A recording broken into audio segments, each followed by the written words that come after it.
sisi, na tulipokee kwa furaha kwa imani hilo neno lenye kutuletea wokovu. Karibu mpendwa msikilizaji na mfuatiliaji wa St. Gaspar Media katika kipindi cha tafakari ya Injili ya siku. Leo tarehe 3 Januari, kipindi cha kuzaliwa Bwana, mwaka A wa Kanisa. Masomo ya leo.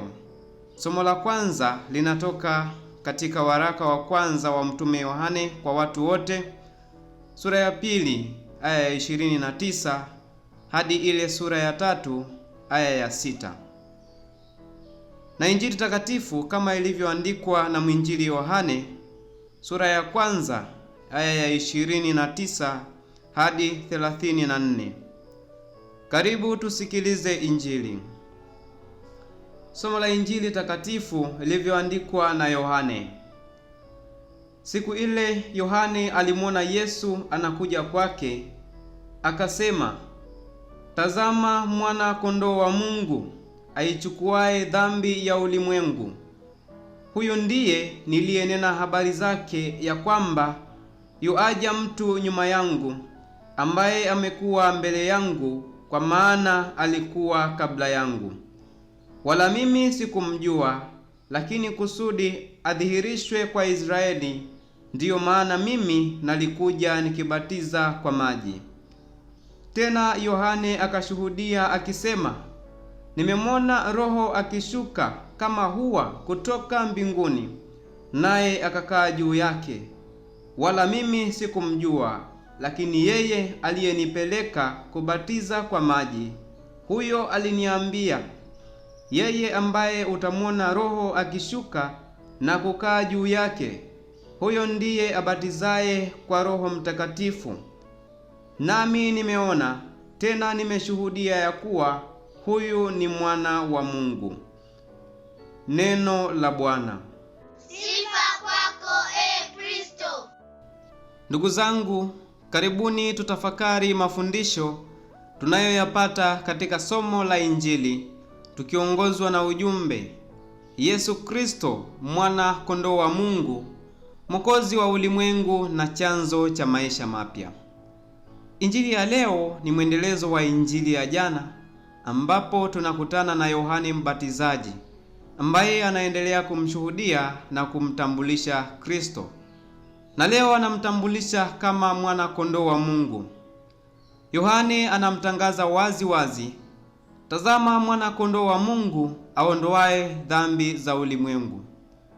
Ndugu zangu, kila tunaposhiriki adhimisho la misa takatifu tunayasikia maneno haya, "Tazama mwana kondoo wa Mungu aondoaye dhambi za ulimwengu."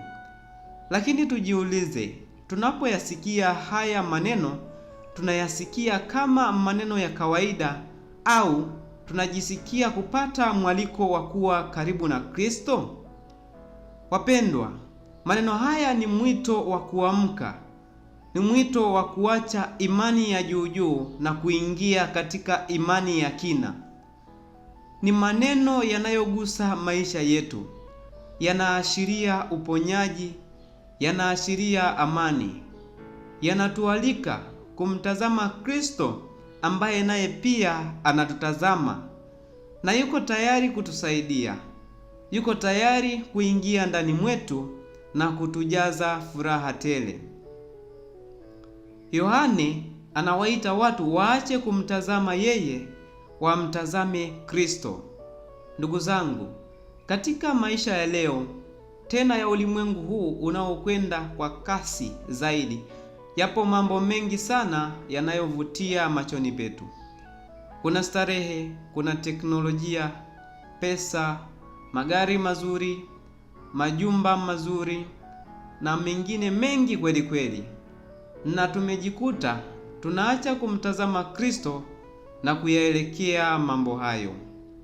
Tumejikuta hata pia tunaacha kutazama wengine wenye shida mbalimbali. Tumejikuta tunathamini vitu zaidi ya mtu. Tumejikuta tunajithamini tu wenyewe na kuwasahau wengine, na hata kudiriki kuona wengine hawana faida yoyote kwetu.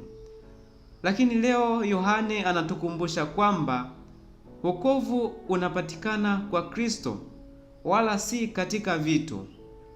Anatualika tusimame mbele ya Kristo na tumtazame.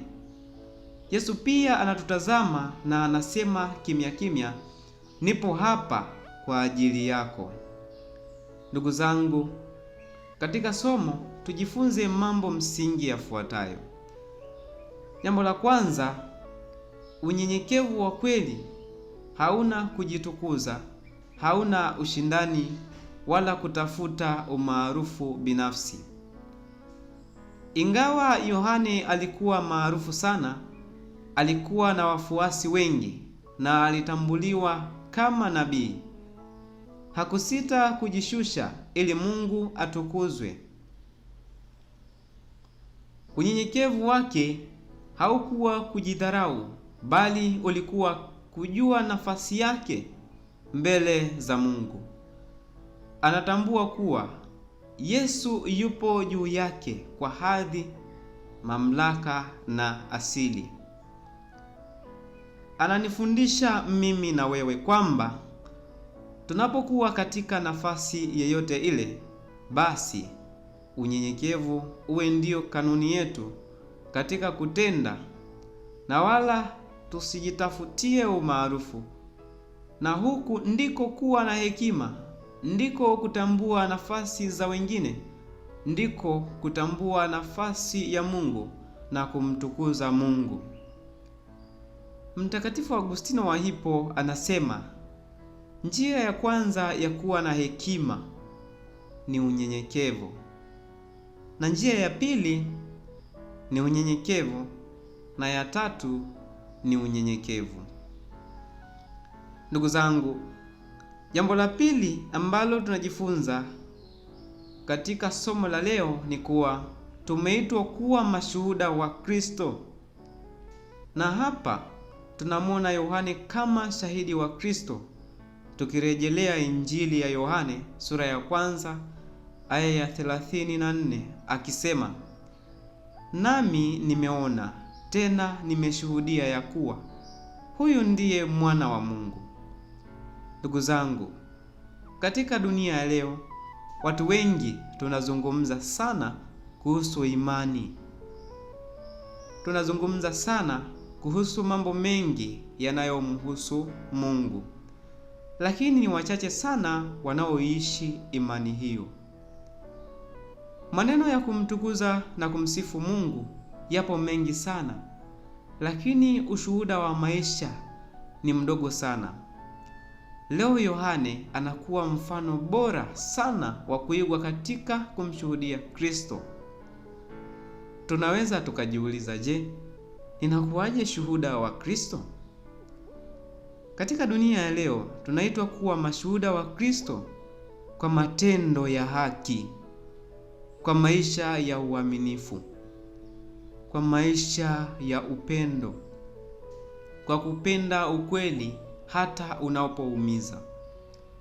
Ushuhuda wa nyakati hizi hauhitaji kila mtu awe mhubiri, bali unahitaji tuwe barua iliyo hai ya Kristo, ambayo kwayo watu hupata ujumbe wa Mungu, ambayo kwayo watu hujifunza kuishi na kuenenda vyema kulingana na mapenzi ya Mungu.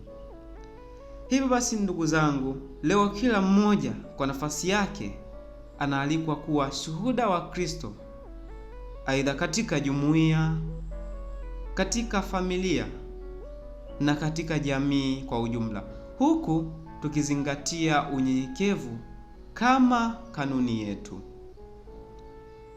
Itukuzwe damu ya Kristo. Na kushukuru kwa kutafakari pamoja nami Injili ya leo. Niliyekuletea tafakari hii ni mimi Frateri Paulo Stefano Laiza wa shirika la wamisionari wa damu takatifu ya Yesu kutoka seminari kuu ya Mtakatifu Gaspari del Bufalo, Kola, Morogoro. Itukuzwe damu ya Kristo.